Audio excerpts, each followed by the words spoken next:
Good evening friends. मैं नीता भुजवानी रायपुर छत्तीसगढ़ से आप सभी लोगों का ज्ञान भारत में हार्दिक स्वागत करती हूँ। फ्रेंड्स, अभी आप लोग पीएमसी हिंदी लाइव में देख रहे हैं।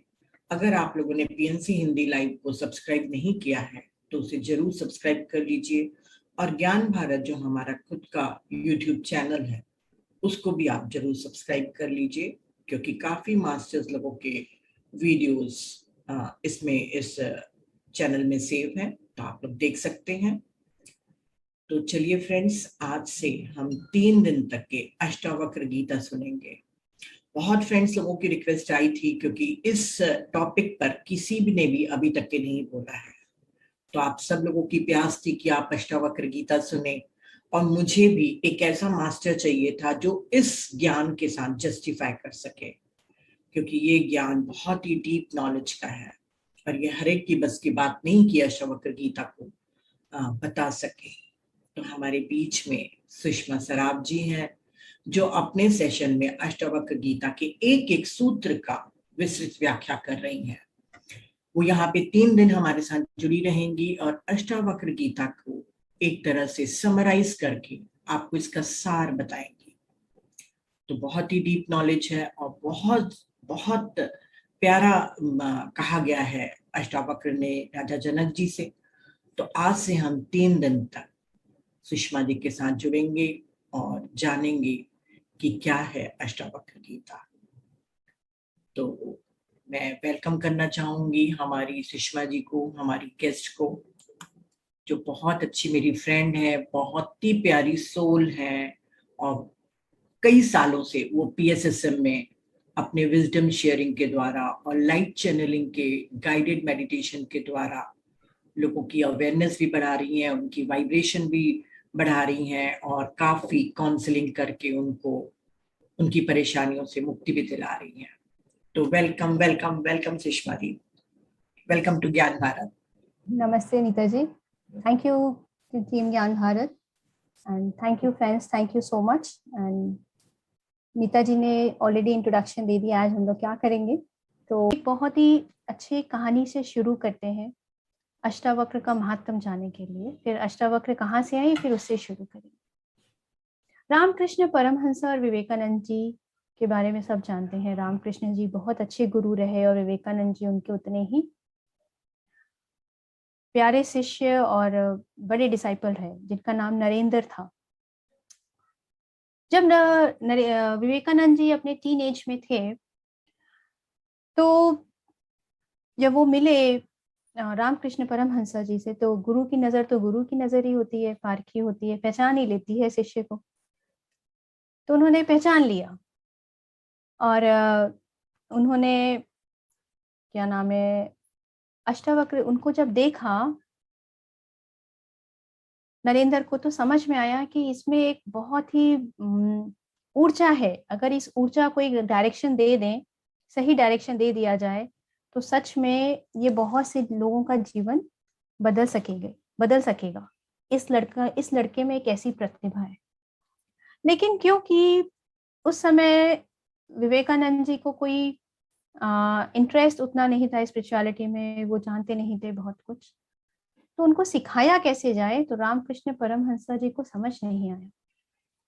तो उन्होंने एक तरकीब सोची। उन्होंने कहा विवेकानंद जी को कि नरेंद्र, उनका नाम नरेंद्र था, विवेकानंद तो उनको बाद में दिया गई उपाधि। नरेंद्र, आजकल मेरी आंखें बड़ी कमजोर हो गई हैं, मुझे दिखता नहीं है, और मेरा पढ़ने का भी बहुत मन करता है, लेकिन क्योंकि आंखें कमजोर हो गई हैं तो मैं पढ़ नहीं पाता। तो तुम मुझे एक किताब रोज पढ़ के सुना दोगे क्या? तो नरेंद्र बोले, विवेकानंद जी मतलब, उनको लगा कि भाई उनके गुरु की बात है तो कैसे मना करेंगे। तो बोले, हाँ गुरु जी, कोई बात नहीं है, मैं आपको रोज पढ़ के सुना दूंगा। ठीक है। उन्होंने जो उसे किताब दी वो थी अष्टावक्र गीता, और रोज नरेंद्र जी ने, विवेकानंद जी ने अपने गुरु रामकृष्ण परमहंस को रोज वो किताब सुनाना शुरू किया। पढ़ते थे वो और उनके गुरु सुनते थे। पढ़ते पढ़ते ही घटना घट गई और विवेकानंद जी को आत्मबोध हो गया। जबकि उसमें रामकृष्ण परमहंस उन्हें कुछ समझाया नहीं। ऐसा नहीं था कि वो पढ़ रहे थे तो उसे को कुछ समझा रहे थे, उसको ज्ञान दे रहे थे उसके बारे में, क्या लिखा है नहीं लिखा है, कुछ नहीं, सिंपल बस प्लेन पढ़ने से ही उनको ज्ञान हो गया, बोध हो गया। और जब वो पढ़ चुके किताब, जब उनके अंदर वो ज्योत जल गई, तो रामकृष्ण परमहंस बोले कि अब तुम तैयार हो। और जब उनका ये अनुभव रहा तो जो उनके और भी संगी साथी थे, तो सबने उनसे पूछा कि भाई ऐसा क्या लिखा इसके अंदर, इस गीता में, कि तुम्हें सब कुछ मिल गया, क्या बताया गया है करने के लिए। और विवेकानंद जी ने जवाब दिया, Ashtavakra Gita is a pathless path. I repeat, Ashtavakra Gita is a pathless path. इसमें कोई रास्ता बताया ही नहीं गया है। तो आज हम 3 दिन जो पढ़ेंगे और समझेंगे, तो इसमें कुछ करने के लिए बोला ही नहीं है अष्टावक्र जी ने। कहीं से भी कुछ भी एक बार भी नहीं कहेंगे कि ऐसा करना है या ऐसा नहीं करना है, कुछ भी नहीं। भगवत गीता हमारी बहुत फेमस है क्योंकि उसके अंदर हमारी तरह ही बहुत क्वेरीज हैं, क्वेस्ट हैं अर्जुन को। वो बहुत कुछ जानना चाहते हैं कृष्ण से, मोह में फंस गए हैं, मन में बहुत तरह की तरंगे उठ रही हैं, मन में बहुत तरह के विचार हैं, जैसे हम सभी के हैं, जो हमारी स्थिति है। मोह में फंस गए हैं, ईर्ष्या है, जलन है। इस तरह से करते हुए उन्होंने कृष्ण से वो प्रश्न पूछते जाते हैं, हर बहुत सारे चैप्टर्स उसमें चलते जाते हैं, और टुवर्ड्स द एंड जाके लास्ट में जब भगवान श्री कृष्ण अपना विराट स्वरूप दिखाते हैं, तब जाके उनको आत्मबोध होता है। उसमें भी कृष्ण जी को अपने पावर्स और पावर्स ही बोलेंगे ना, उनको अपने यूज करने पड़ते हैं, उनको अपना दिखाना पड़ता है अस्तित्व और सच, कि ये सच है, थ्रू एनी मीन्स। उसको उनकी वो थर्ड आई एक्टिवेट करते हैं, उनको वो जो दिव्य दिव्य नेत्र का दान देते हैं, तब जाके वो देख पाते हैं अर्जुन जी विराट रूप कृष्ण जी का। लेकिन इसके अंदर ऐसा कुछ भी नहीं है। पहले ही चैप्टर में अष्टावक्र जी पूछते हैं, बताते हैं, और दूसरे ही चैप्टर में जनक जी को ज्ञान भी हो जाता है। तब हमको लगेगा कि तो फिर 20 चैप्टर हैं क्या? 20 चैप्टर्स में क्या लिखा है? 20 चैप्टर्स हैं इस अष्टावक्र गीता में भी, 20 चैप्टर्स। नंबर ऑफ श्लोकास मोर और लेस हर चैप्टर में 20 श्लोका के आसपास है। सिर्फ एक ही चैप्टर लंबा है जिसमें 100 श्लोक है। तो फिर हमको आश्चर्य होगा कि जब सेकेंड चैप्टर में ही उनको आत्मबोध हो गया, सब कुछ पता ही चल गया, तो बाकी 18 चैप्टर्स में कर क्या रहे हैं अष्टावक्र जी और जनक।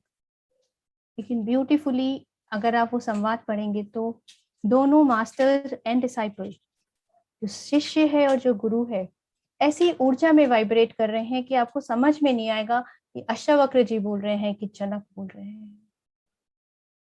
दोनों जन एकदम जो गुरु हैं उनका तो खैर होना ही है। जनक जी की पात्रता ऐसी थी कि बस कुछ सुनना ही, एक ही चैप्टर, बस एक चैप्टर के स्टार्टिंग के श्लोक जो उन्होंने सुने और उसके बाद उनको आत्मज्ञान हो गया। और सेकंड चैप्टर में ही वो उसकी घोषणा भी कर देते हैं जनक जी की कैसे और क्या। भगवत गीता फेमस होने के बहुत सारे रीजन हैं, क्योंकि वो हमारे बहुत सारे प्रश्नों के उत्तर देती है कि हम भक्ति क्या है, कर्म क्या है, मुक्ति कैसे हो, बहुत कुछ। हम फंस क्यों जाते हैं, जन्म मरण क्या है, बहुत सारे हमारे प्रश्नों के उत्तर भगवत गीता में मिलते हैं। लेकिन अष्टावक्र गीता इन सबको हटाते हुए सिर्फ और सिर्फ आपका मूल स्वरूप क्या है उसी के बारे में ही बात करती है। शायद इसीलिए वजह है कि बहुत कम लोगों ने इस पे बोला है, बहुत कम लोगों ने इसके बारे में लिखा है। सो आज हम जानने के लिए कोशिश करते हैं कि अष्टावक्र गीता क्या है। जिन्होंने नहीं, जो जानते हैं तो उनके लिए रिपीटेशन हो जाएगा, क्योंकि जब भी हम कोई भी चीज़ दोबारा सुनते हैं तो और गहराई से समझते हैं। और जो लोग एकदम नए हैं उनके लिए एक इंफॉर्मेशन हमारे लिए अभी नई हमें समझ में आएगी। तो एक कहानी ऐसे शुरू होती है। एक उद्दालक ऋषि नाम के एक ऋषि होते हैं, उद्दालक नाम होता है। उनके 2 बच्चे होते हैं, एक का नाम होता है श्वेत केतु और एक का नाम सुजाता। 2 बच्चे, श्वेत केतु एंड सुजाता। श्वेत केतु पुत्र का नाम है और सुजाता पुत्री का नाम है। लेकिन सुजाता और श्वेत केतु में बहुत अंतर होता है। होता ना कि पहले के जमाने में जैसे होता था कि जो श्वेत केतु थे बहुत छोटे थे, 2-3 साल के होंगे, और सुजाता अपने अडल्टहुड में थी, 18-19 साल की। उन्हीं के आश्रम में, जैसे क्योंकि ऋषि थे तो नेचुरली उनके बहुत सारे डिसाइपल्स भी होंगे, तो उनके बहुत सारे शिष्य थे उद्दालक ऋषि के आश्रम में, जिसमें से एक शिष्य का नाम था कहोड़, और वो बहुत ही बड़े पंडित थे। उनको सारे शास्त्र कंठस्थ थे, सारे उपनिषद का ज्ञान था, और उनको इस चीज का बहुत अहंकार भी था। एक स्लोली हमारे अंदर एक स्पिरिचुअल ईगो आ जाता है जब हमें कोई भी चीजों के बारे में बहुत कुछ जान जाते हैं। तो उनको भी था कि हाँ मैं जानता हूँ। आत्मज्ञानी नहीं थे, आत्मबोध नहीं हुआ था उनको, लेकिन उन्हें इस चीज का पूर्ण ज्ञान था। उनको जितने भी शास्त्र हैं, जितने भी श्लोक हैं, उनको कंठस्थ थे। तो उद्दालक ऋषि को लगता है कि ये जो कहोड़ हैं, जो उनके शिष्य हैं, वो ठीक रहेंगे उनकी बेटी सुजाता के लिए। तो वो अपनी बेटी सुजाता की कहोड़ से शादी कर देते हैं। कहोड़ से जब शादी हो जाती है तो पहले के जमाने में तो आप जानते हैं कि पंडित लोगों के पास बहुत इतना कुछ ऐशो आराम या बहुत पैसे या अबंडेंस नहीं होता था लाइफ में। तो उनकी लाइफ भी चल रही थी, और इसी बीच में सुजाता गर्भवती हो जाती है। सुजाता जब गर्भवती हो जाती हैं तो एक दिन कहोड़ ऋषि आते हैं और वो कोई श्लोक पढ़ते हैं, और उस श्लोक को वो गलत पढ़ते हैं। तो एक बार गलत पढ़ते हैं तो अंदर से गर्भ में से हंसने की आवाज आती है। फिर ऐसे करके वो करीबन 8 बार गलत श्लोक पढ़ते हैं। तो गर्भ से आवाज आती है, पिताजी आपने श्लोक को गलत पढ़ा है। क्योंकि पंडित थे कहोड़ ऋषि, तो बड़ा गुस्सा आ जाता है। उन्हें लगता है जो बालक अभी तक जन्मा नहीं है, गर्भ में ही है, और उसकी इतनी हिम्मत कि वो मेरे जो मैं बोल रहा हूँ उसमें सुधार कर रहा है, इसको इतना घमंड है अपने जानने पे। तो उसको कहोड़ ऋषि को बहुत गुस्सा आ जाता है, और वो अपने ही बेटे को श्राप दे देते हैं कि तू जब पैदा होगा तो तुम्हारे 8 वक्र होंगे। तभी उनका शरीर, जब वो पैदा होते हैं तो उनका शरीर 8 वक्र रूप में, मतलब उनका कोई हाथ टेढ़ा है, पैर टेढ़ा है, थोड़ा सा पीठ निकला हुआ है। आप सोच सकते हैं अगर हमारे कोई भी शरीर का अगर एक अंग टेढ़ा होता है तो हम कैसे किसी को देखते हैं, तो how the person looks very different. अगर किसी व्यक्ति के 8 पार्ट्स शरीर के टेढ़े हों तो उनको वो कैसे लगते होंगे।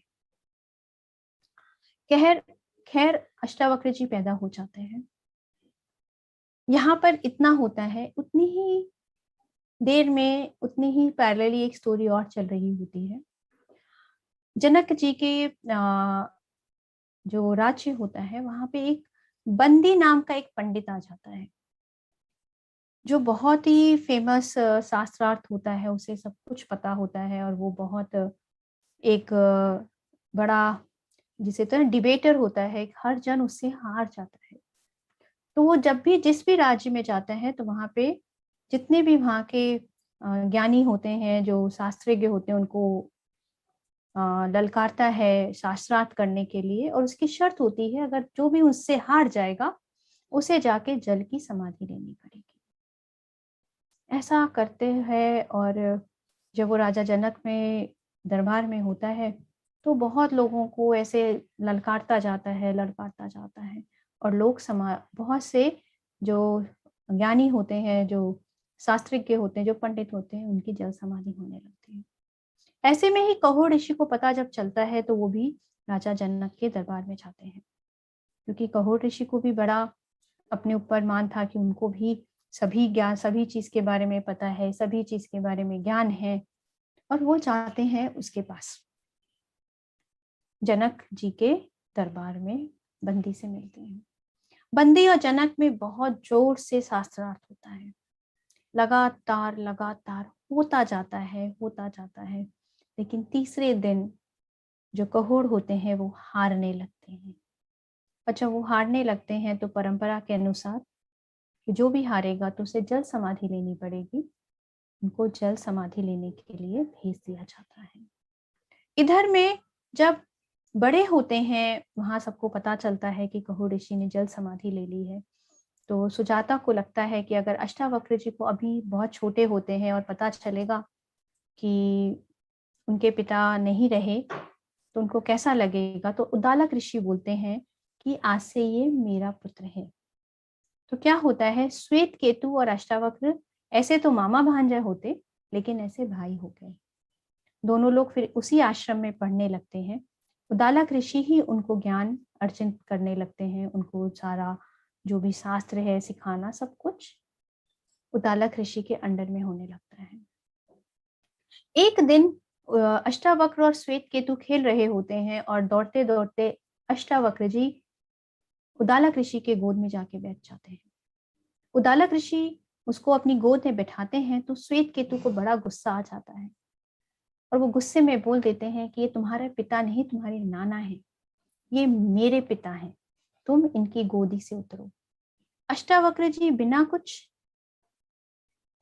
क्या बोलते हैं, नाराज हुए या गुस्सा हुए, वो उतर जाते हैं। उनको समझ नहीं आता, वो अपनी माता के पास जाते हैं और माता से पूछते हैं, सुजाता से, कि उनके पिता कहाँ हैं।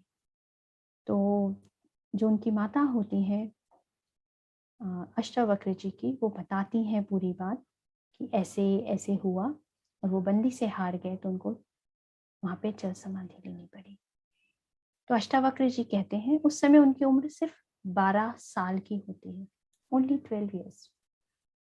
और वो कहते हैं कि मैं जाके अपने पिताजी को वापस लेके ही आऊंगा और बंदी को हरा के आऊंगा।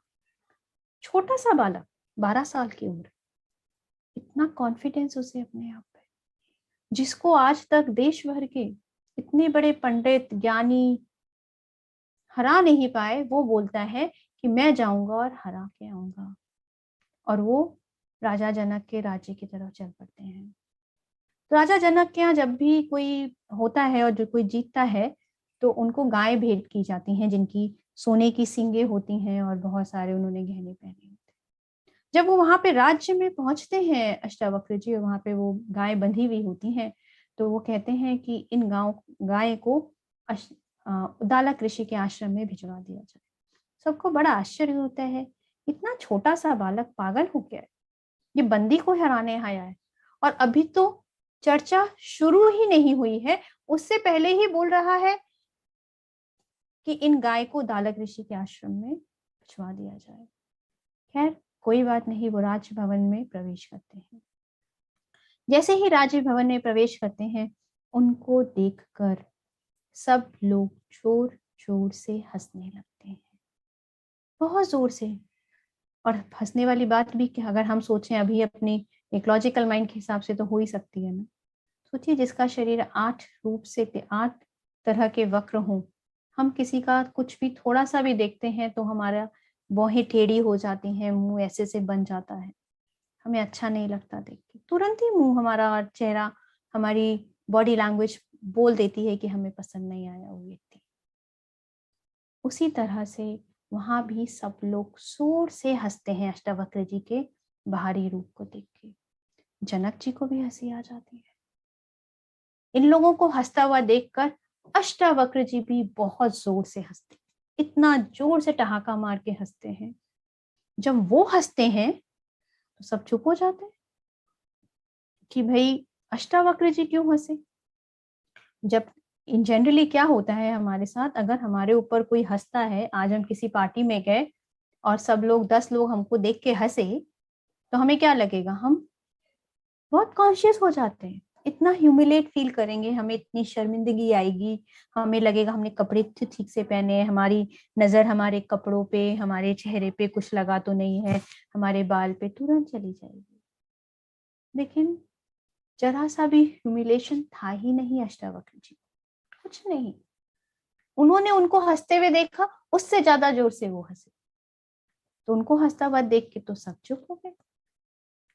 फिर जनक जी ने अष्टावक्र जी को पूछा, बालक नेचुरली 12 साल के थे, तो उनको पूछते कि हम लोग आप पे हंसे, ये बात तो समझ में आई, लेकिन आप हंसे वो मुझे समझ नहीं आया। तो अष्टावक्र जी कहते हैं, मैं तो इसलिए हंसा कि एक आत्मज्ञान की सभा में, यहाँ तो आत्मबोध की बातें हो रही हैं, आत्मज्ञान की चर्चा हो रही है, इन चमारों की सभा में, वो बोलते हैं इन चमारों की सभा में आत्मज्ञान की चर्चा हो रही है। जिसकी नजर सिर्फ इस चमड़े पे है, सिर्फ इस देह को देख रहा है, आश्चर्य है कि उस जो नहीं दिखता है उसकी चर्चा वो यहाँ पर कर रहे हैं। और वो बंदी को ललकारते हैं। बहुत जम के दोनों के बीच में शास्त्रार्थ होता है। कौन हारेगा कौन जीतेगा लोगों को समझ में ही नहीं आता। कोई भी कम नहीं, ना बंदी कम ना अष्टावक्र जी कम। दोनों जन अपने अपने अपने पक्ष रखते हैं, जाते हैं, रखते जाते हैं। 1 दिन 2 दिन 3 दिन बीतते जाते हैं और धीरे धीरे बंदी हार की तरफ बढ़ने लगता है। और जैसे ही वो हार की तरफ बढ़ने लगता है, तुरंत ही जब वो हार जाता है तो बंदी अपनी हार स्वीकार कर लेते हैं और कहते हैं कि मैं अब जल समाधि लेने के लिए तैयार हूँ। तो अष्टावक्र जी उन्हें रोक देते हैं, बोलते हैं नहीं, मैं आपको क्षमा करता हूँ।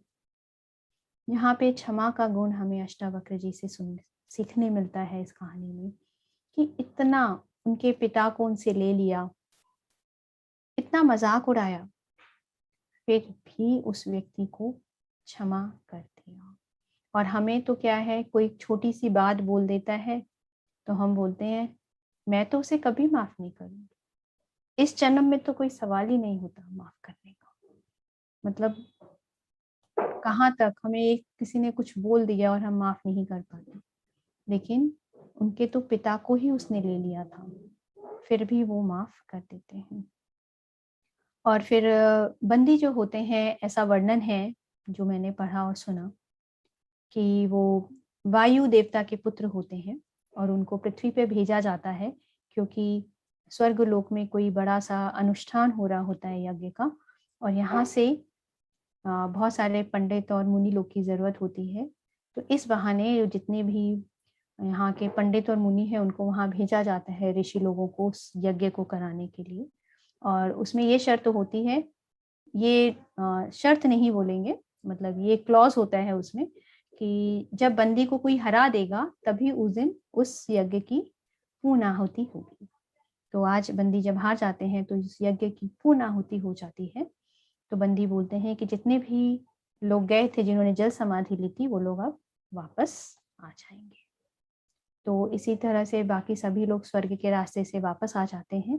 कहोर ऋषि भी वापस आ जाते हैं, जो वो अपनी माँ को जो वचन दिया था अष्टावक्र जी ने कि मैं अपने पिता को लेके आऊंगा, उसमें वो सफल होते हैं। जब उनके पिता आते हैं तब तक उनको भी अपनी गलती का एहसास हो जाता है और उन्हें भी आत्मबोध हो जाता है और वो अपना श्राप वापस ले लेते हैं। ऐसा उल्लेख किया गया है जो जिसमें ये कहानी लिखी हुई है। और कहते हैं कि उसी राज्य के पीछे एक नदी बह रही होती है और उसमें वो बोलते हैं उनके पिता अष्टावक्र जी को, तुम जाके उसमें स्नान कर लो तो तुम्हारे जो श्राप के कारण जो शरीर वक्र रूप हो गया है वो वापस पुनः ठीक हो जाएगा। और वो स्नान करके आते हैं तो उनका शरीर पूरा नॉर्मल हो जाता है और वहीं से वो जीत के अपने वापस अपने नाना के यहाँ, मतलब उदालक ऋषि के आश्रम लौट पड़ते हैं। ये यहाँ तक की कहानी थी कि अष्टावक्र जी कौन थे।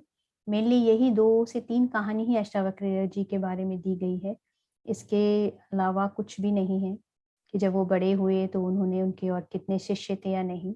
एक ही शिष्य के बारे में ज़्यादा हर जगह ही लिखा हुआ है और गीता में भी अष्टावक्र गीता जनक और अष्टावक्र जी का संवाद है जो, इसीलिए अष्टावक्र गीता बनी। अब अष्टावक्र गीता आई कैसे?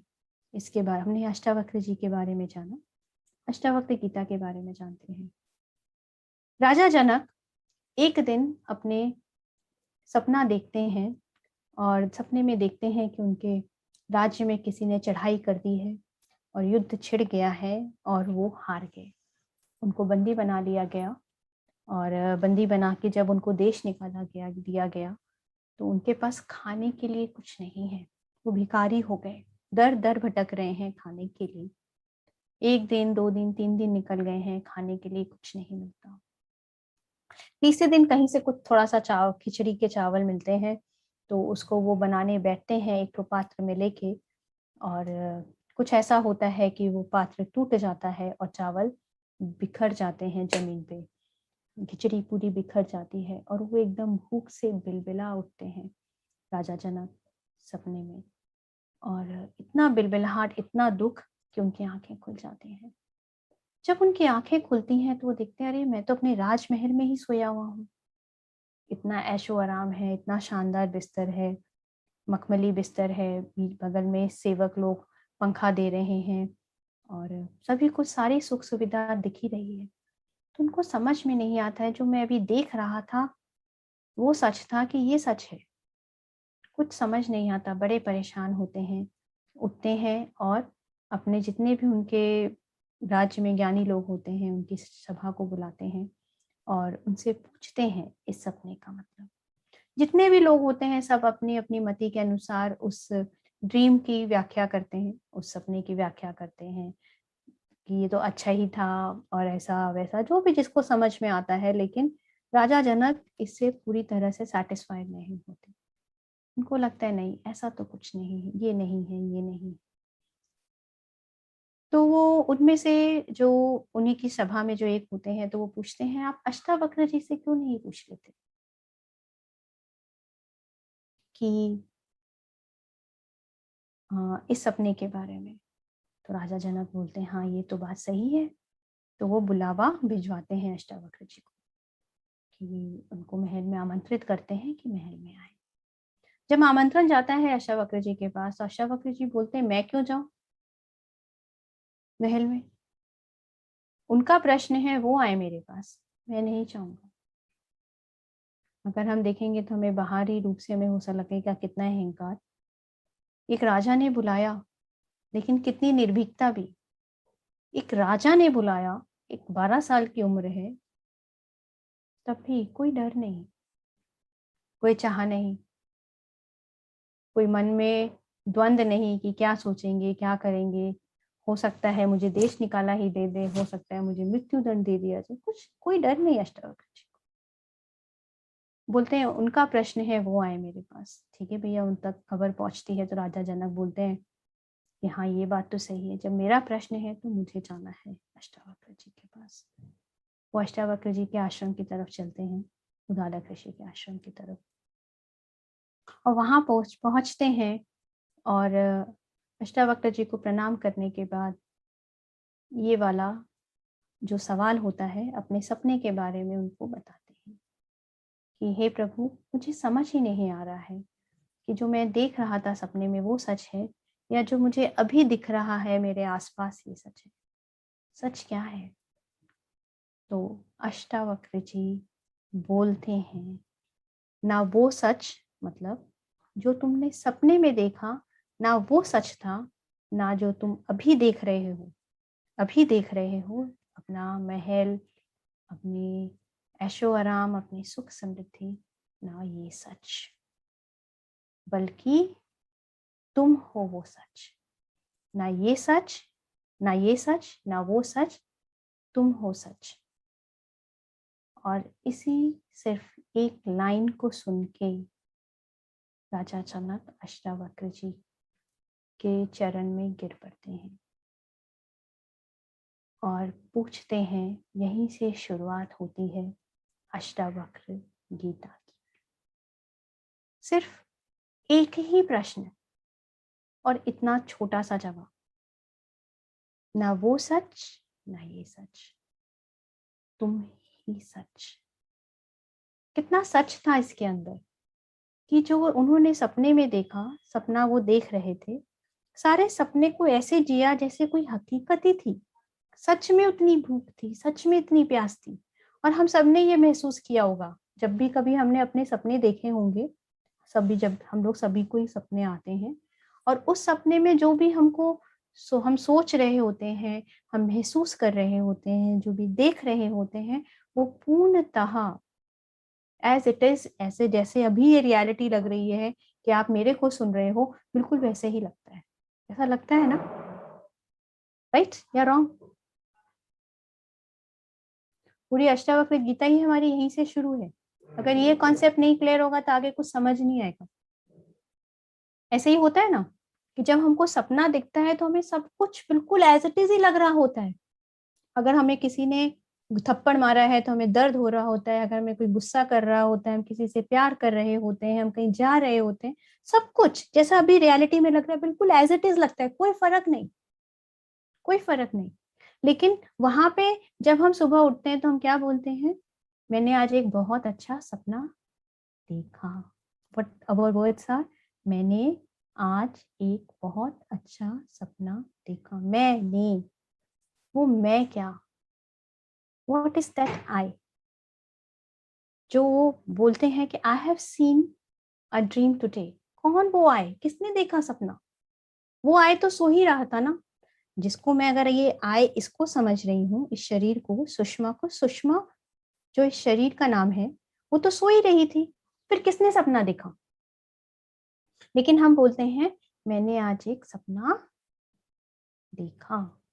और वही जागृत अवस्था में भी सेम होता है, मेरे को ऐसा लगा, आज मेरे को उसने ऐसा बोला, आज मैंने ऐसा किया। तो अष्टावक्र जी यहीं पे सबसे फर्स्ट डिमार्केशन यही बताते हैं कि जो जो सपना देख रहा था वो हो तुम, जो इस जागृत अवस्था को देख रहा है, जागृत एट प्रेजेंट लाइफ, जैसे मैं अभी स्क्रीन के आगे बैठी हूँ आपको बता रही हूँ, तो ये सच, आप जो मुझे सुन रहे हो वो सच, इस मोमेंट का सच, जो इसको देखने वाला है वो दोनों ही परिस्थिति में था, सपने में भी था और सच्चाई में, अभी इस रियलिटी में भी है, दोनों में ही था। तो वो सच है, हो तुम, that's one consciousness, that is you are, that's Ashtavakra talks about that witnessing consciousness, कि in the dream state also you are witnessing your dream.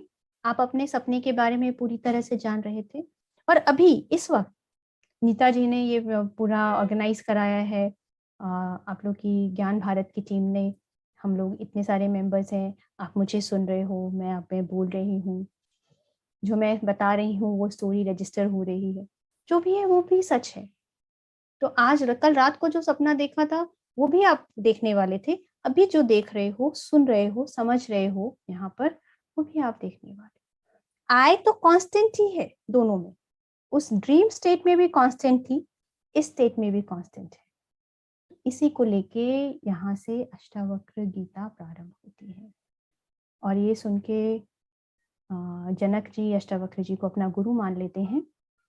और आप सोच सकते हैं कि उनके राज्य में इतने सारे हमेशा क्या बोलते हैं आयोजन होते रहते थे, इतने सारे पंडित आते रहते थे, इतने सारे शास्त्रार्थ होते रहते थे, इतने सारे ज्ञानी आते रहते थे, तो उनके पास ज्ञान की कमी होगी तो ऐसा तो मुझे नहीं लगा जब मैंने पढ़ा और सुना। तब भी अगर हमें सीखना है पात्रता, एक, जब हम किसी जो जिससे हम हमसे जिसको ज्यादा आता है उस पात्रता को सीखना अगर हमें है तो हमें राजा जनक के चरित्र से सीखना चाहिए। अभी हमारा क्या है, हम लोग जब भी किसी गुरु से मिलते हैं तो हमारे प्रश्न बड़े अजीब अजीब से होते हैं, फॉर एवरीबडी, हम लोग सभी को हमारी लाइफ में अगर कुछ भी किसी भी स्तर पर हम कोई भी परेशानी में हैं, चाहे शारीरिक रूप में है ना, चाहे हम फाइनेंशियली, चाहे हमारे रिश्तों में कोई प्रॉब्लम हो, यही 3 प्रॉब्लम होता है हमारी लाइफ में, इसके अलावा चौथा कोई प्रॉब्लम नहीं। या तो हम शरीर से दुखी होते हैं, या हमारे अबंडेंस की कुछ कमी होती है, या हमें रिश्तों में कोई परेशानी, इसके अलावा कोई चौथा किसी की लाइफ में कोई प्रॉब्लम नहीं। इन 3 ही में हम इधर उधर पेंडुलम की तरह वी कीप ऑन रोटेटिंग। और जब भी हमें कोई एक मौका मिलता है किसी से भी लगता है कि उस व्यक्ति को हमसे ज्यादा आता है या वो आत्मज्ञानी है, तो हमारे प्रश्न भी इसी तरह के होते हैं। हमारे बच्चे की नौकरी कब लग जाएगी, मेरा बेटे बहू मेरी सुनते नहीं हैं, ऐसा ही होता है ना? नहीं? क्या प्रश्न करते हैं जब जाते हैं हम लोग पत्नी सर के पास, या फिर जो भी इनलाइटेंड मास्टर हैं जिनको हम बुद्ध, अगर आज हमारे पास बुद्ध अगर हमको मिल जाए, सबसे पहले क्या प्रश्न करेंगे? हमारे जीवन में अभी जो परेशानी चल रही है उसी के बारे में पूछते हैं। मैंने तो ऐसे ही पूछा था, मुझे आपका नहीं पता, मैं तो अपना बताती हूँ। ऐसे ही करते हैं ना? जैसे जब वो भगवान बुद्ध के पास वो लेडी आती है, उसका बेटा मर जाता है, तो बुद्ध के सामने है, तब भी क्या बोल रही है? मेरे बेटे को जिंदा कर दो किसी तरीके से। तो हम भी वैसे ही करते हैं। लेकिन जब राजा जनक मिलते हैं, क्योंकि वो सही में मुमुक्षु हैं, हम मुमुक्षु की दशा में ही नहीं है, हमारे में वो पात्रता ही नहीं है एक्चुअली। हम कोई भी प्रश्न कुतूहल वश पूछ लेते हैं। कुतूहलता जानते हैं? जैसे एक बच्चा होता है, अपने छोटे बच्चे को देखा है, 2 साल 3 साल 4 साल 5 साल के जो बच्चे होते हैं उनको देखा है, वो आपके रूम में खेल रहे हैं, अभी मोबाइल पकड़ेंगे तो वो ऐसे देखेंगे, फिर पूछेंगे ये क्या है, फिर इसको रख देंगे तो उनके हाथ में ये पेपर आएगा तो पूछेंगे ये पेपर क्या है, फिर इतनी देर में अगर उनके हाथ में मान लीजिए ये पावर बैंक आ गया तो ये क्या है। कुतूहलता। आप पहले बताओ कि ये मोबाइल है, आप बताओ कि ये मोबाइल है, उससे पहले ही वो दूसरा प्रश्न चालू उनका। और हमारी लाइफ में भी बस वही है, हम सिर्फ प्रश्न करना होता है कई बार। अगर हमको लगता है कि ऐसा ग्रुप है और हम बेवकूफ नहीं साबित हो, तो हम सिर्फ कुतूहलतावश, क्यूरियोसिटी वश सिर्फ प्रश्न पूछ लेते हैं। हमें कोई इंटरेस्ट नहीं है उसका आंसर जानने में, ना ही हमें कोई मन है कि कोई जवाब आएगा तो उस पर काम करेंगे। एक बच्चे की तरह ही है सिर्फ वो क्वेस्ट, सिर्फ है, बस सोच सुन लिया। लेकिन जो सच में सीकर होते हैं, जिसे हम मुमुक्षु बोलते हैं, उनके प्रश्न भी अलग ही होते हैं। उसी तरह के मुमुक्षु थे राजा जनक।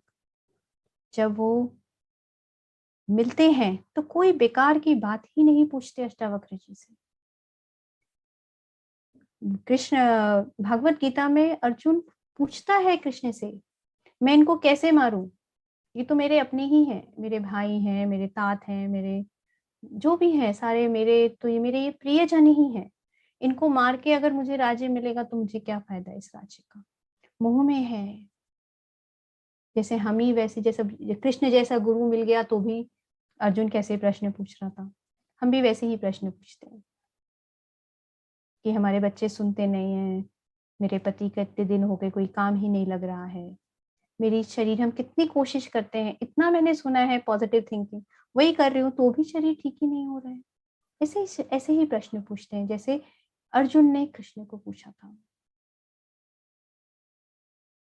लेकिन राजा जनक के प्रश्न की शुरुआत ही एकदम अनोखी है, एकदम अनोखी। वो मिलते हैं अष्टावक्र जी से और पूछते हैं, हे प्रभु, ज्ञान क्या है, मुक्ति किसे कहते हैं, और वैराग्य कैसे होगा? सबसे पहले यही तीन,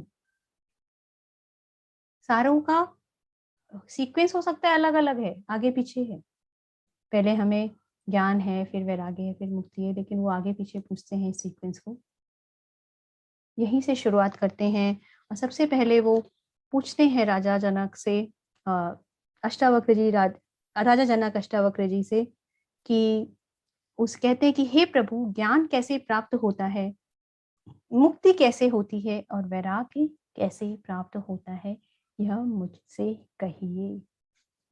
कोई भी डाउट नहीं है, और ज्ञान के लिए पूछ रहे हैं, इतने दिन से ज्ञान सुन रहे होंगे।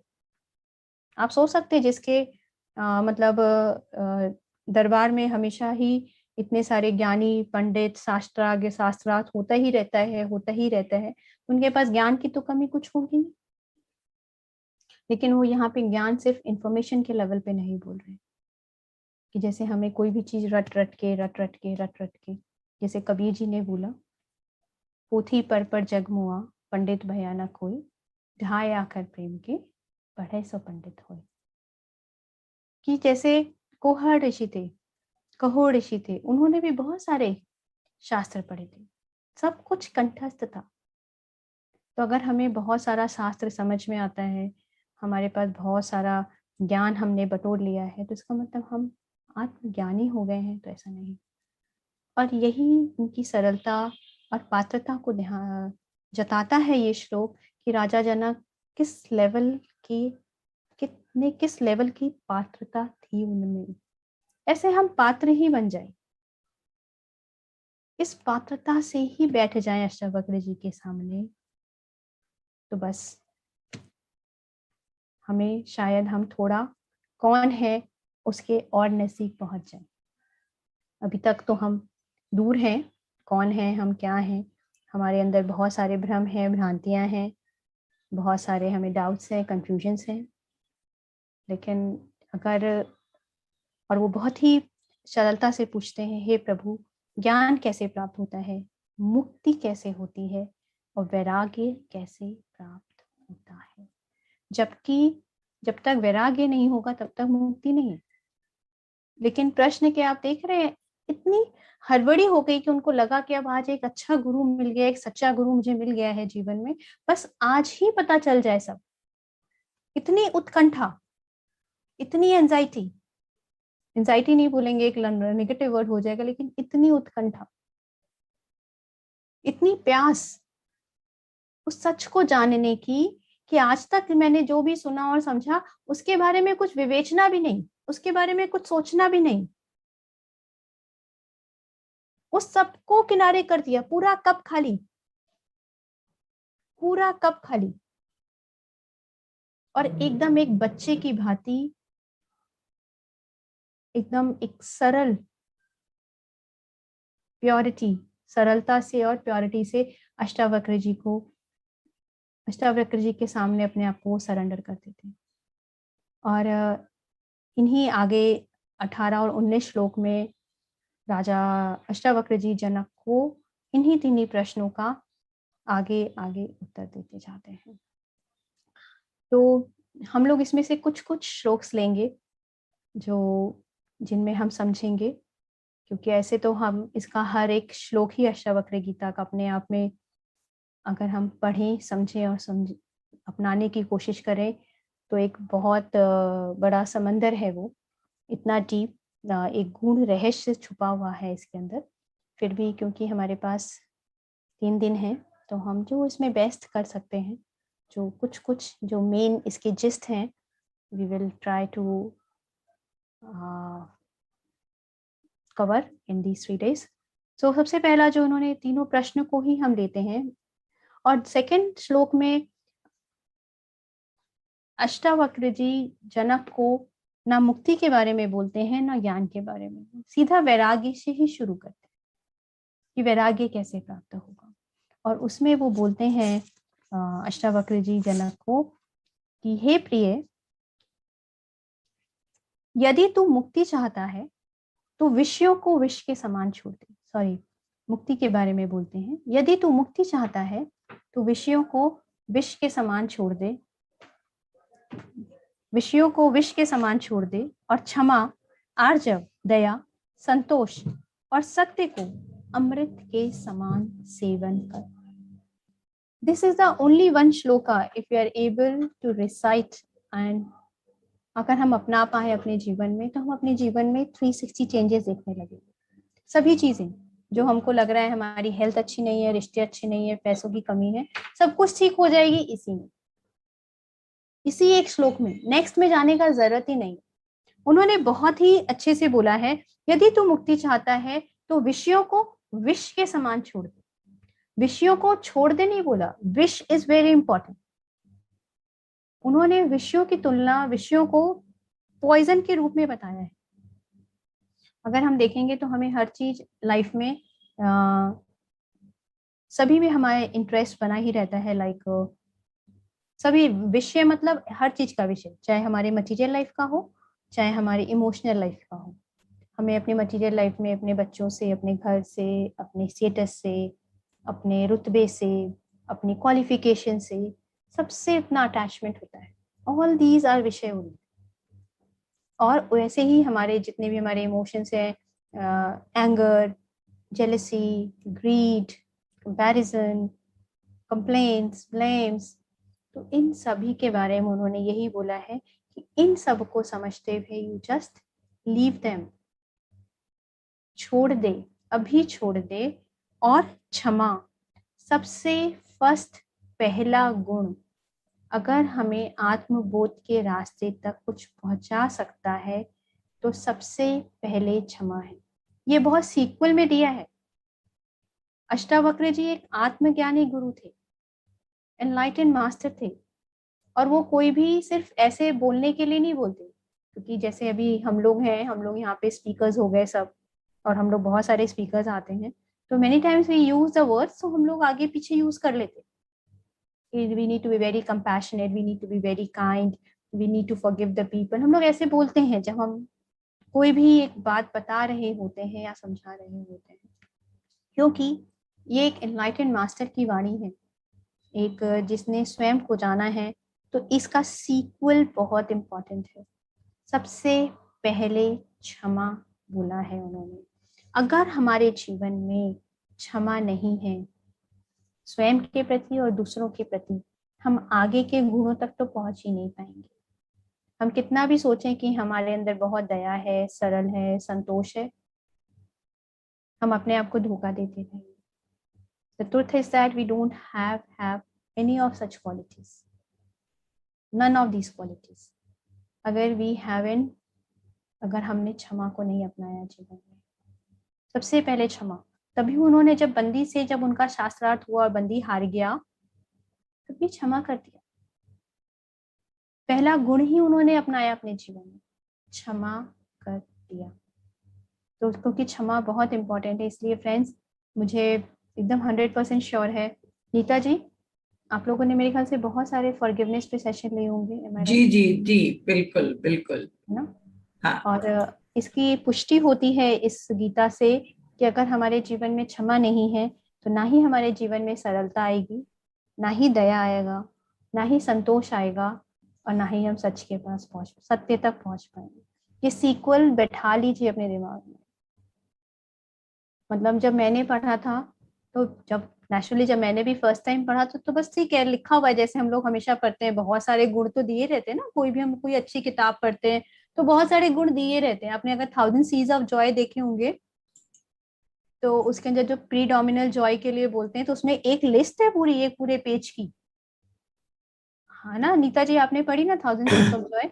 उसके अंदर पूरी एक लिस्ट है, वो जो उसमें मेंशन करते हैं करुणेश जी, है ना। तो ठीक है, हम लोग भी लगता है कि ठीक है, तो एक सीक्वेंस है, मतलब इंटीग्रिटी है, कंपैशन है, हम्बलनेस है, काइंडनेस है, है ना, लव है, एम्पैथी है, फॉरगिवनेस है, सरलता है, ये तो लिस्ट है। लेकिन नहीं, इसमें डिफरेंट है। यहाँ पर जब इसको पढ़ा तो मैंने देखा कि नहीं, इट्स रियली डिफरेंट। सबसे पहले फॉरगिवनेस दिया है, क्योंकि अगर हम क्षमा जब तक नहीं करेंगे तब तक हमारे अंदर ना ही नफरत डिसॉल्व होती है, ना ही हमारे अंदर गुस्सा जाता है। हमारे अंदर दोनों बना ही रहेगा। अगर हम क्षमा नहीं करते, हम भले ही किसी कितना भी दान कर दें, धर्म कर दें, ऊपर से होता है सब, it's just like on the top most layers it's happening, but in the inner most layer it's all, आपका वो बीज अच्छे नहीं है। तो आपको अगर बीज अच्छे करने हैं तो क्षमा सबसे पहले है, क्योंकि एज सून वी फॉरगिव तो हमारे अंदर ऑटोमेटिकली एंगर और हेट्रेड डिसॉल्व होने लगती है। जब हम क्षमा करते हैं, अगर सच में सही मायनों में जितने भी हमारे साथ फ्रेंड्स जुड़े हुए हैं, जितने भी मास्टर्स जुड़े हुए हैं इस वक्त, अगर जिन्होंने अपने जीवन में सच में क्षमा किया है किसी को भी, चाहे स्वयं को चाहे दूसरों को, तो उन्होंने देखा होगा कि गुस्सा और नफरत, ये दोनों उस व्यक्ति के, उस परिस्थिति के प्रति डिसॉल्व हो गई है। ऐसा एनीबडी? यस यस, हाँ, यस, ब्यूटीफुल। तभी उन्होंने सबसे पहले क्षमा को बोला है, क्योंकि forgiveness is the main ingredient which helps you to let go of that hatred and anger. As soon as the anger and hatred get dissolved, वो होना ही है। अगर सच में क्षमा है तो हेट्रेड और एंगर डिसॉल्व होएगा ही होएगा। अगर सच में नहीं है, सिर्फ ऊपरी के लिए मैंने बोला है आई एम सॉरी, तो बस ठीक है, फिर वो आई एम सॉरी ही है, देखिए 3 तरीके से कोई भी चीजें हमारे जीवन में होती हैं। ये मैंने बहुत अच्छा पढ़ा था, नहीं सुना है मैंने, गौर गोपाल दास के वीडियो में मैंने मेरे ख्याल से सुना था। उन्होंने बहुत ब्यूटीफुली बोला कि हम 3 चीजें, कोई भी चीजें हम लोग 3 स्तर पर करते हैं। पहला स्तर होता है सिर्फ बोलने के लिए बोलते, लाइक आई एम सॉरी या थैंक यू। भी आज हम नीता जी को बोलने के लिए बोले कि थैंक यू नीता जी, आपने मुझे ज्ञान भारत में, मतलब इट्स लाइक जस्ट आई, मुझे कहना है कि मैं दिखूं कि आई एम एटिकेट, मैं एक पढ़ी लिखी सभ्य एक औरत हूँ, I am literate women and I am literate human being. तो हम ठीक है थैंक यू, जैसे हम लोग रास्ते में चलते हुए या कोई हमारी कुछ करता है, इट्स जस्ट लाइक बस जस्ट वी से for the purpose of saying, मतलब हमें बस बोलना है, हम कह रहे हैं कि यस थैंक यू या फिर आई एम सॉरी। एक होता है कि truly we mean it, deep down from our heart we feel that and we mean it, like really thank you Neeta ji, just like it's just like again a recap for me for this Ashtavakra Gita, because right now I am teaching Ashtavakra Gita once again in my forum in the light language meditation. मैं every Monday सिखा रही हूँ जिसमें हम लोग हर एक श्लोक को, एक एक श्लोक को पढ़ेंगे और समझेंगे।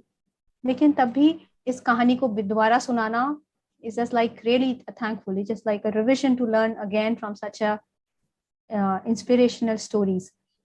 तो और फिर एक होता है you mean it and third होता है you live by it, कि जब आपके रोम रोम से you feel that thankfulness and gratefulness, या सच में एक रोम रोम से आपने उस व्यक्ति को माफ कर दिया है। तो अगर अभी हमने क्षमा की है तब हम अपने आप को देखेंगे कि हम इन तीनों स्तर पर किस स्तर पर हैं। Either just we are saying sorry, really we mean it, or really are we living by it, सच में वो हो गया है। तो this is like beautiful actually। तो उन्होंने फिर बहुत ही अच्छे से बोला कि क्षमा, फिर उन्होंने जैसे ही क्षमा हमारे जीवन में आती है तो हमारा जीवन ऑटोमेटिकली सरल हो जाता है, इट बिकम सिंपल। जैसे ही सिंप्लिसिटी आती है कंपैशन अपने आप ही फ्लो होगा ही होगा, इट्स अ बाय प्रोडक्ट। जैसे ही कंपैशन होगा हमारे अंदर सेटिस्फैक्शन ऑटोमेटिकली आ जाएगा, हमें संतोष हो जाएगा, जो भी है हमारे पास, जितना भी है हमारे पास, हमें उसके प्रति बहुत ही ग्रेटफुलनेस, बहुत ही ग्रैटिट्यूड हो जाएगा। और जितना हमारे लाइफ में ग्रेटफुलनेस और ग्रैटिट्यूड, संतोष भर जाएगा, हम उतना ही सत्य के निकट पहुंच जाएंगे। तो उन्होंने सबसे पहले मुक्ति का एक एकदम सरल रास्ता बताया है अष्टावक्र जी ने, कुछ नहीं, सिर्फ सबसे पहले क्षमा, क्षमा आते ही आपके जीवन में सरलता आ जाती है, सरलता आते ही दया, दया के होते ही संतोष, और संतोष के होते ही आप उस सच के निकट पहुंच जाते हैं। ये सीक्वल है, इसके आगे पीछे ऐसे कुछ होगा नहीं, एटलीस्ट जितना मैंने समझा और मैंने जितना चर्निंग खुद किया और इंट्रोस्पेक्ट किया अपने आप को, तो मेरे को तो यही समझ आया। और फिर उन्होंने इसी अष्टावक्र गीता में वो लोग सबसे ज्यादा कंफ्यूजन जितना भी लोगों को रहता है, हमेशा ये मेन अष्टावक्र जो है इन्हीं तीनों चीजों पे चलती है, जो सपने की और वेकर स्टेट की बात है। ड्रीमर, वेकर एंड स्लीप, इसी तीन को चीज को समझ लेने से हमारे अंदर हमको पूरी बात पूरी तरह से समझ में आ जाती है। जैसे हमारी 3 अवस्थाएं होती हैं अगर हम देखेंगे, जब हमने देखा स्वप्न, जब हम सोते हैं जो हमें याद रहते हैं, जागृत अवस्था जो हम सभी कोई जागृत अवस्था में कर रहे हैं, उठ रहे हैं, बैठ रहे हैं, बात कर रहे हैं, आपस में व्यवहार कर रहे हैं, आ रहे हैं, जा रहे हैं, खा रहे हैं, बोल रहे हैं, सुन रहे हैं, कुछ भी। और एक होती है गहरी निद्रा, डीप स्लीप। कभी कभी सबने अनुभव किया होगा जीवन में, कभी जब हम सुबह उठते हैं किसी दिन, तो हम आज कहते हैं आज तो बहुत ही अच्छी नींद आई, आज तो बहुत ही प्यारी नींद आई, बहुत दिनों बाद मैं आज इतने अच्छे से सोई। ऐसा अनुभव किसी के साथ, did anybody of you have felt? Yes. हुआ ना ऐसा? तो फिर जब एकदम गहरी नींद में यह शरीर सो गया तो कौन जग रहा था जिसने देखा कि मैं गहरी नींद में सोई? इसका मतलब वो तो सोया नहीं। जो ये जानता है कि मैं गहरी नींद में सोई, तो इसका मतलब वो मैं तो सोया नहीं। Am I right? इसको समझ में नहीं आएगा तो हम आगे कुछ भी, पूरी अष्टावक्र गीता ही नहीं समझ आएगी, क्योंकि इन्हीं तीन ही कॉन्सेप्ट पे ही चलेगी वो मैं, कैसे कैसे डिफरेंशिएट करना है। तो फ्रेंड्स, तो वो कौन था जो मैं, जो बहुत ही गहरी नींद सोया, उसको कैसे पता, वो कैसे जानता है? तो वो तो सोया नहीं इसका मतलब। तो सो कौन रहा था? ये शरीर। सो कौन रहा था? ये शरीर। शांत कौन हुआ था? ये मन। इन दोनों को देखने वाला कोई और था इसका मतलब। जो मैं था, क्योंकि उस वक्त तो जब हम एक बहुत गहरी नींद में सो रहे होते हैं तो हमारे विचार तो चलते नहीं उस वक्त, तब तो हम कुछ सोच ही नहीं हो रहे होते, कोई विचार नहीं, ना आगे के, ना पीछे के, ना भूत के, ना भविष्य के, ना अच्छे ना बुरे, ना सही ना गलत, कोई विचार नहीं। तो इसका मतलब शरीर भी सोया हुआ था, मन भी सोया हुआ था। जब ये दोनों सोए हुए थे तो तीसरा कौन था जो इनको देख रहा था? तो वो तीसरा मैं। उसी तरह से ये हो गया हमारा डीप स्लीप। डीप स्लीप की हमें कोई प्रॉब्लम नहीं, क्योंकि हम तो गहरी नींद में सोए हैं, उठे, कुछ हुआ नहीं, तो बस कोई तकलीफ ही नहीं है। सेकेंड, हमारी ड्रीमर स्टेट, जो स्वप्न अवस्था है हमारी। हमने स्वप्न देखा, इसके बारे में मैंने ऑलरेडी अभी डिस्कस किया ही था कि जो मैंने सपना में देखा, मैंने देखा, ऐसा देखा, मैं घोड़े पे चढ़ी, जमीन पे उतरी, यहाँ गई, मैं फिर इससे मिली, उससे बात करी, मेरा मेरा कत्ल हो गया, मैंने किसी और को देखा, मैंने आज अपने माँ को देखा, मैंने आज अपने पिताजी को सपने में देखा, कुछ भी। उस सपने में जो भी हो रहा है आपने देखा, लेकिन आप भी उस सपने में थे, तब भी आपने देखा। तो कौन था वो जो उस पूरे सपने के बारे में जानता है, जो हुआ स्वप्न में? वो कॉन्शियसनेस, वो भी आए। हमारी ड्रीमर स्टेट की भी प्रॉब्लम नहीं है, क्योंकि हम कहते हैं अरे ये सपना ही तो था, छोड़ो ना, क्या सोचना है इसके बारे में, सपने की बात थी, छोड़ो, रहने दो, जाने दो, एंड वी फॉरगेट। हम उसके बारे में भी कुछ उतना उसको महत्व या इम्पोर्टेंस नहीं देते। थर्ड कम्स अवर वेकर स्टेट, जो हम लोग जागृत अवस्था बोलते हैं, जिसके बारे में अष्टावक्र जी पूरा इसी के बारे में ही ज्ञान है आगे। इन तीनों ही स्थितियों को लेते हुए ज्यादातर हमारे जीवन में जो प्रॉब्लम्स हैं हमारी वेकर स्टेट की वजह से ही है ना। मेरी सास ऐसी, मेरी ननद ऐसी, मेरे पति ऐसे, मेरे बच्चे ऐसे, मेरा जॉब ऐसा, मेरा शरीर ऐसा, मैं नाटी, मैं मोटी, मैं पतली, मेरे बाल अच्छे नहीं, मेरे बाल कम, कुछ भी, सारा कुछ जागृत अवस्था। हमें अपने डीप स्लीप के बारे में भी कोई फर्क नहीं, हमें ड्रीम्स के बारे में भी इतना कोई फर्क नहीं। सपने थे, ठीक है, भूल गए, इट्स ओवर। लेकिन सबसे ज्यादा हमको क्या फर्क होता है? हमारी करंट लाइफ के बारे में, जो हमारे साथ हर दिन हो रहा होता है, दिन के मैक्सिमम आज हो रहा होता है, उसको उसको सच नहीं मानना is a challenge. Am I right friends? उसको सच नहीं Yes. मानना it's a challenge for us. तो इसी चीज को और पूरा गुण करते हुए अष्टावक्र जी बताते हैं कि जो ये जागृत अवस्था में तुम रह रहे हो, at present which you are living right now, जिसमें आपको लग रहा है कि आप डॉक्टर हो या आप इंजीनियर हो, आप इंडियन हो, आप मारवाड़ी हो, आप हिंदू हो, आप कलकत्ता में रहते हो, आप रायपुर में रहते हो, आप रांची में रहते हो, आप अग्रवाल हो, आप पसारी हो, आप मुंद्रा हो, जो भी है XYZ,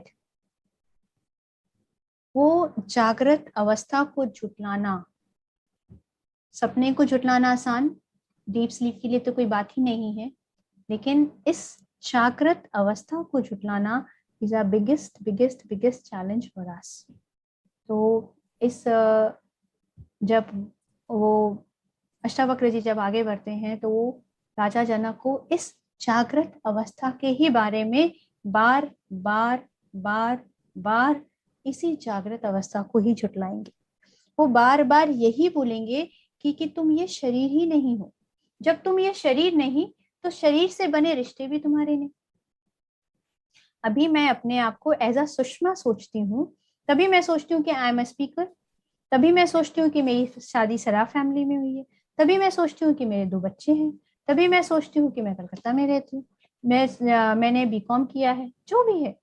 जब मैं अपने आप को शरीर मानती हूँ, when I feel myself कि I am a body, तब जितने भी इस शरीर के धर्म हैं, जो शरीर से जुड़े रिश्ते हैं, उन्हीं को मैं सच मानती हूँ। और इसीलिए लगता है कि मैं ये हूँ, क्योंकि ये हमें दिख रहा होता है। The biggest thing what happen, क्यों हम इसको नहीं झुटला पाते हैं हमारी लाइफ में, क्योंकि ये हमें दिख रहा होता है। We are able to see, we are able to feel, we are able to listen. ये हमारा इतनी सारी इंद्रियां सब इसके अंदर इन्वॉल्व होती हैं कि हमें पूरी तरह से सच लगने लगता है।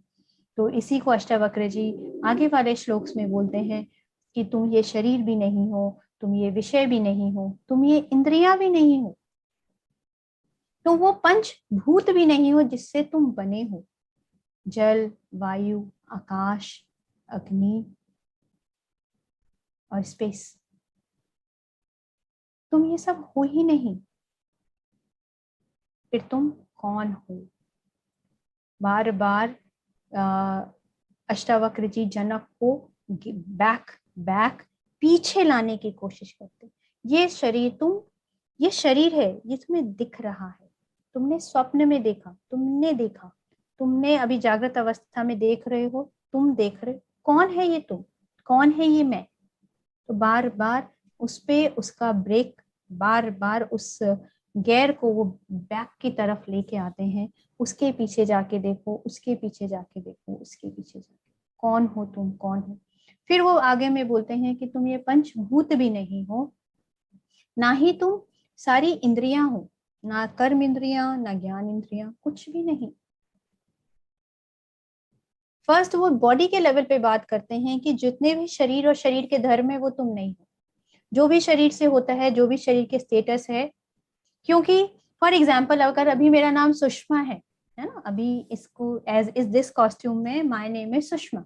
अभी फॉर इंस्टेंस कुछ होता है मेरी लाइफ में और मुझे कोई बोल दे मेरा नाम बदलने के लिए, या मेरा नाम किसी ने अमृता रख दिया, मान लीजिए बिकम अमृता, तो मेरा नाम अगर चेंज होने से मैं तो चेंज नहीं हुई, I am the same. Am I right? Please आप लोग कुछ बोलते रहिए। Yes yes. हो ना, नहीं तो मुझे ऐसे लगता है कि मैं पूरा प्रवचन हो जाता है। नहीं नहीं नहीं नहीं, हम लोग बहुत ध्यान से सुन रहे हैं सुषमा जी, बोलने का भी मन नहीं हो रहा है, सिर्फ आप बोलिए, हम सुनना चाहते हैं। तो अगर मेरा नाम अगर हम कुछ भी कर दें तो उससे मैं तो नहीं बदलती, दैट आई रिमेन कांस्टेंट।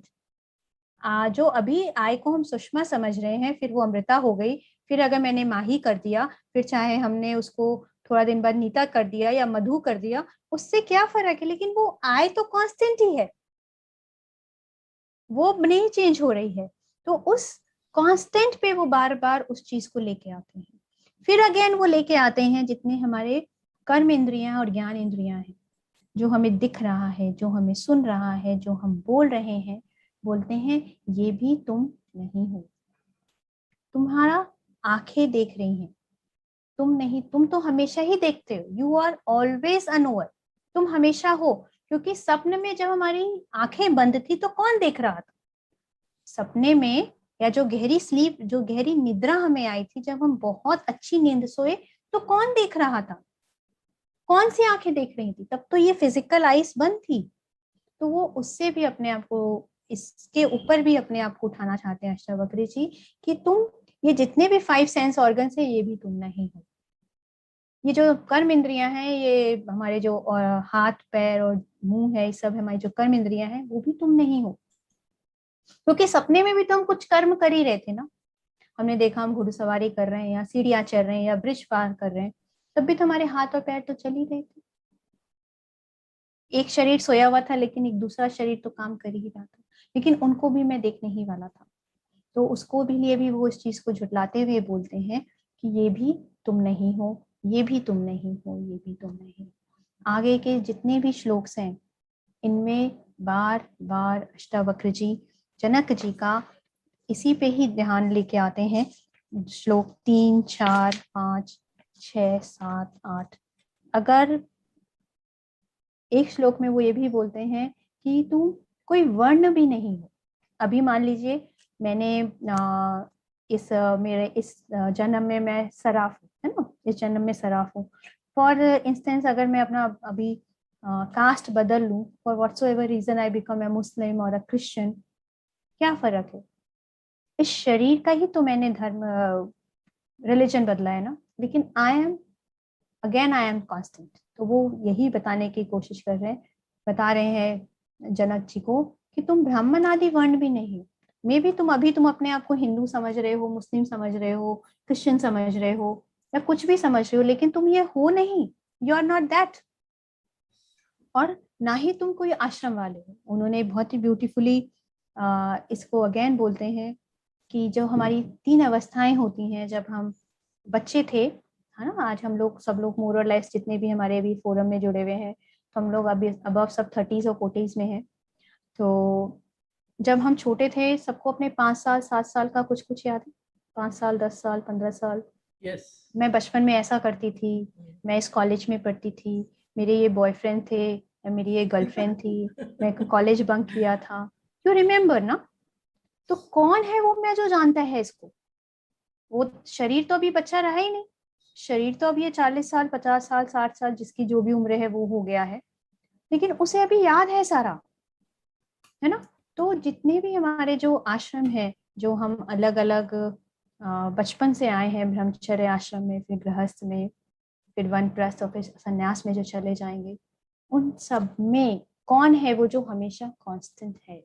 तो अगेन अष्टावक्र जी जनक को बोलते हैं कि ना ही तू वो आश्रम वाला है, क्योंकि अगर तू वो बचपन होता, मैं वो बचपन वाली सुषमा होती, तो अब तो मैं वो बचपन वाली सुषमा नहीं हूँ, अब तो मैं बड़ी हो गई, लेकिन मुझे बचपन याद है, मुझे अपने जो 20s 30s की मेमोरीज हैं वो याद है। अभी मैं 40s में हूँ, तो मुझे अभी लास्ट 2-3 years का जो भी गया है तो वो मुझे अभी भी याद है। तो मैं तो कांस्टेंट ही हूँ, बचपन में भी थी, जब 20-25 साल की थी तब भी थी, 30 साल वाली में भी थी, 35 साल की में भी थी, 40 साल में भी हूँ, 45 साल में भी हूंगी, 50 की हो जाऊंगी तो भी, और 60 की मर जाऊंगी तो भी हूंगी। तो उन्होंने बोला कि तू ये सब भी नहीं है, तो ना ही तो कोई इंद्रियों का विषय है, इसीलिए तू ऐसा जानकर सुखी हो। हर एक श्लोक में वो बार बार यही बोलेंगे, ऐसा जानकर सुखी हो। वो बोल नहीं रहे कि मानकर। शब्दों में फिर फ्रेंड्स हम ध्यान देंगे, जब भी हम कोई भी बुक पढ़ेंगे तो वो वोकैबुलरी इज वेरी इंपॉर्टेंट। वो मानना बोल ही नहीं रहे, हर बार बोलेंगे जानना जानना जानना जानना जानना, ऐसा जानकर सुखी हो। तो ब्राह्मण आदि वर्ण नहीं है, जानकर सुखी हो। तो शरीर आदि धर्म नहीं है, जानकर सुखी हो। तो इंद्रिय आदि विषय नहीं है, जानकर सुखी हो। बार बार बोलेंगे ऐसा जानकर सुखी हो। तू अभी ही मुक्त है। फ्यूचर की तो बात ही नहीं करी अष्टावक्र जी ने कि तुम ऐसा मानोगे तब होगे, फ्यूचर टेंस ही नहीं बोला है, प्रेजेंट प्रेजेंट। ऐसा जान जा, know this that you are not that body. मान जाओ कि तुम ये शरीर नहीं हो और बी हैप्पी। मान जाओ तुम ये मन नहीं हो, बी हैप्पी। मान जाओ तुम ये कास्ट नहीं हो, बी हैप्पी। मान जाओ, you know and become happy, you know and become happy. बार बार वो इसी चीज पे फोकस करते रहते हैं एट प्रेजेंट मोमेंट। वो कभी भी फ्यूचर की बात अष्टावक्र जी ने पूरे किसी भी श्लोक में फ्यूचर की बात नहीं करी है। एंड द ब्यूटिफुल पार्ट, जब जनक जी को बोध होता है तो वो भी कोई भी फ्यूचर की बात नहीं कहते। वो ये नहीं कहते कि अच्छा ठीक है, मैं अब अभी हम लोग को क्या लग रहा है, हाँ ठीक है, अब प्रैक्टिस करेंगे कि मैं ये शरीर नहीं हूँ, मैं देखने की कोशिश करूंगी कि ये शरीर अलग और मैं अलग, है ना। That's how we work. Homework तो ऐसे ही करते हैं ना हम, कि ठीक है मैं गुस्सा मेरे मन को आ रहा है, मेरे को नहीं आ रहा है, मैं देखने वाला। लेकिन जब जनक जी को बोध होता है तो वो यही बोलते हैं कि अरे मैं तो जान गया, मैं तो जान गया, मैं तो अभी तक ठगा गया, मुझे मोह की रस्सियों ने ठग लिया। आगे में बोलेंगे कि मैं मुझे ठगा गया। मुझे आज तक ठगना किसे बोलते, सोचिए, ठगना, उन्होंने वर्ड एग्जैक्टली ठग ही यूज किया उन्होंने। हम लोग को लगता है ना कोई बेवकूफ हमको बना के चला गया, तो उनको यही लगो, अपने गुरु को यही बोलते हैं आगे में कि मैं तो ठगा गया, मुझे बेवकूफ बना दिया इतने सालों से कि मैं ये शरीर हूँ, मैं ये मन हूँ, लेकिन मुझे अब पता है कि मैं कौन हूँ। तो आगे में वो बहुत ही अच्छे से आगे में बोलते हैं श्लोक नंबर 11 में, जहाँ पे उन्होंने आत्मा के गुण बताए हैं। तो we will take that shloka and then we wrap up. श्लोक नंबर 12 में उन्होंने बोला है कि एक विटनेसिंग कॉन्शियसनेस के गुण क्या होते हैं। We will see what are the qualities of a witnessing consciousness. जो हम एक आय की बात बार बार वो बोल रहे हैं कि तुम ये शरीर नहीं, तुम देखने वाले, तुम स्वप्न अवस्था में जो देख रहा है, जो स्वप्न, वो हो तुम। जो इस जागृत अवस्था को देख रहा है, वो हो तुम। जो जिसने एक बहुत गहरी नींद अनुभव की थी, वो हो तुम। तो वो कौन, क्या है उसके गुण, उसके बारे में उन्होंने बहुत ब्यूटीफुली बोला है अष्टावक्र जी ने। आत्मा साक्षी है। फर्स्ट वर्ड ही उन्होंने साक्षी का उपयोग किया है, और साक्षी का बहुत ब्यूटीफुल डेफिनेशन एक बहुत अच्छी गुजरात की मास्टर है रत्नाबेन, उनके वीडियोज में मैंने सुना। उन्होंने बोला है उपस्थित है पर प्रभावित नहीं। लाइक कि मैंने देखा वो सपना, जब मैं उठ गई तो ठीक है सपना ही था, तो मुझे उस पर उसका मेरे ऊपर कोई प्रभाव नहीं पड़ा। ठीक है सपना ही तो था, छोड़ो ना। I have seen that dream but I am not getting affected by it. तो साक्षी simply means that when you are there but you are not affected by it. आप माँ के रोल में हो, जो भी आपको करना है एज अ मदर अपने बच्चों के लिए आप कर रहे हो, लेकिन जब आपके बच्चों ने उसके लिए रेसिप्रोकेट नहीं किया, मान लीजिए आपने बहुत अच्छा खाना बनाया और उन्होंने तारीफ नहीं की, या उस दिन उन्होंने खाना नहीं खाया, तो आपको गुस्सा नहीं आया, आपको बुरा नहीं लगा। You be in that witnessing consciousness कि ठीक है I am there as a role of mother, मैंने खाना बनाया था, यही इतना ही काम था मेरा, दैट्स इट। खाना खाया नहीं खाया, पसंद आया नहीं आया, वो उनकी बात थी। अगर उस साक्षी की बात करें, that in that consciousness we need to shift कि where we are able to differentiate between ourselves and the role we are playing. हम लोग कौन हैं और क्या अलग से किरदार निभा रहे हैं इस शरीर के द्वारा। जितना जितना हम स्वयं को उससे पृथक जान पाएंगे, अलग जान पाएंगे, वही साक्षी है। द ब्यूटीफुल डेफिनेशन, उपस्थित है पर प्रभावित नहीं। हम हैं यहाँ पर, लेकिन किसी ने बुरा बोल दिया तो हमें बुरा नहीं लगा, किसी ने अच्छा बोल दिया तो हमें अच्छा नहीं लगा, किसी ने नहीं सुना तो भी कुछ फर्क नहीं, किसी ने सुन लिया तो भी कोई फर्क नहीं, जिसे हम एक स्थित प्रज्ञ के लक्षण बोलते हैं। नेक्स्ट उन्होंने बोला आत्मा का क्या गुण है। These are the qualities of the witnessing consciousness. व्यापक है। व्यापक मतलब हर वक्त है। जब मैं बच्ची थी 1 महीने की तब भी मैं थी, 6 साल की हो गई तब भी मैं थी, 50 साल की हो गई तब भी मैं थी, 60 साल की हो गई तब भी मैं हूँ। I was always there. मैं हमेशा हूँ, हमेशा हूँ। इस जन्म में भी थी, पिछले जन्मों में भी थी, अगर हमने अपने पिछले जन्म देखे हैं, आगे वाले जन्मों में भी रहूंगी। और that's the quality of the God. आज एक भगवान की जो हम बोलते हैं क्वालिटी, तो यही तो क्वालिटी है कि वो हर जगह है। That consciousness is present everywhere. Next है वो पूर्ण है, कंप्लीट, फुलनेस।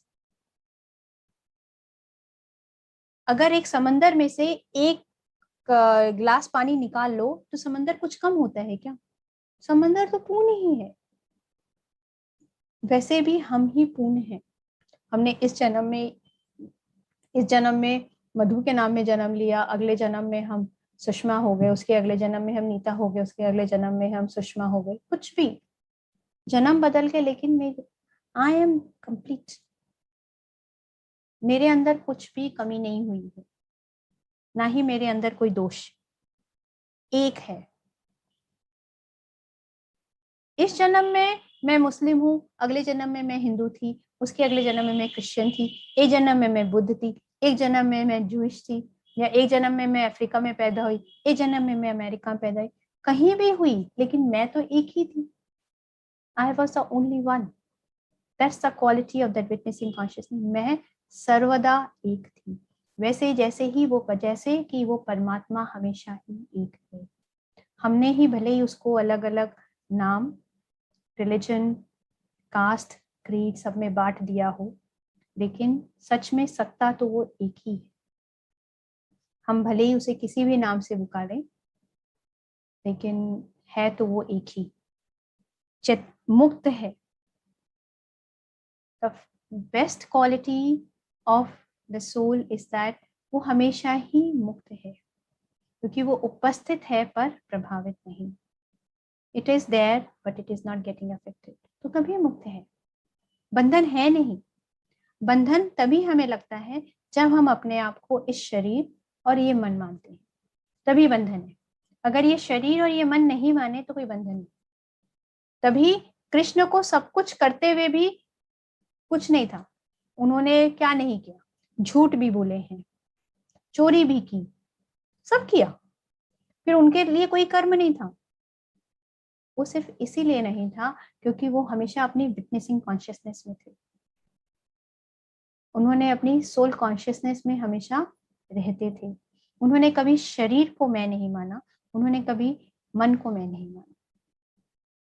चैतन्य स्वरूप है क्योंकि नेचुरल है, उसे जागृत है, वो उससे बढ़ रहा है जीवन, व्यापक है, कुछ हमेशा फैल रहा है, चैतन्य है।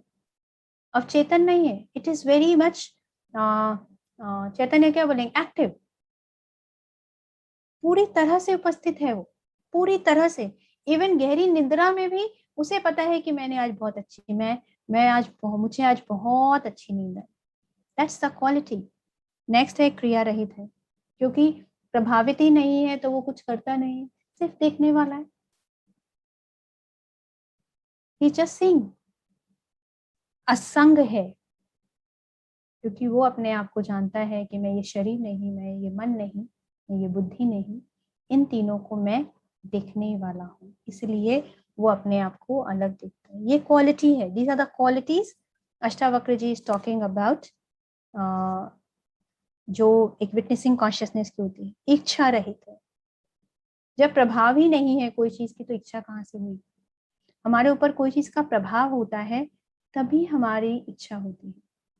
हमें लगता है कि हमने खाना अच्छा बना, हम खाना बनाए, तुम्हारे बच्चे खाएं, हमारी तारीफ करें, उसे अच्छा बोलें, तब हमें इच्छा होती है। लेकिन जब हमारे अंदर कोई इच्छा ही नहीं है तो हमारे अंदर मैं इच्छा रहित हूँ। और लास्ट में शांत, the last quality of the witnessing consciousness that I am at peace, मैं शांत हूँ, क्योंकि इसमें कुछ भी तरंगे नहीं है, सिर्फ देख रहा हूँ। मैं सिर्फ देखने वाला हूँ, मैं सिर्फ जानने वाला हूँ, जानने वाला हूँ, जानने वाला हूँ। So this is the pure quality of the beautiful witnessing consciousness जो अष्टावक्र जी ने हमें बनाई। I repeat, साक्षी हूँ, व्यापक हूँ, पूर्ण हूँ, एक हूँ, मुक्त हूँ, चैतन्य स्वरूप हूँ, क्रिया रहित हूँ, असंग हूँ, निष्प्रिय मतलब इच्छा रहित हूँ और शांत हूँ। So thank you friends. We will continue with our Ashtavakra Gita tomorrow. Maybe in 3 days it's difficult to wind up this क्या बोलेंगे, लेकिन excellent wisdom, but then too I will give my best, जितना भी हम best कर सकते हैं, to share my wisdom what I have learned. So thank you.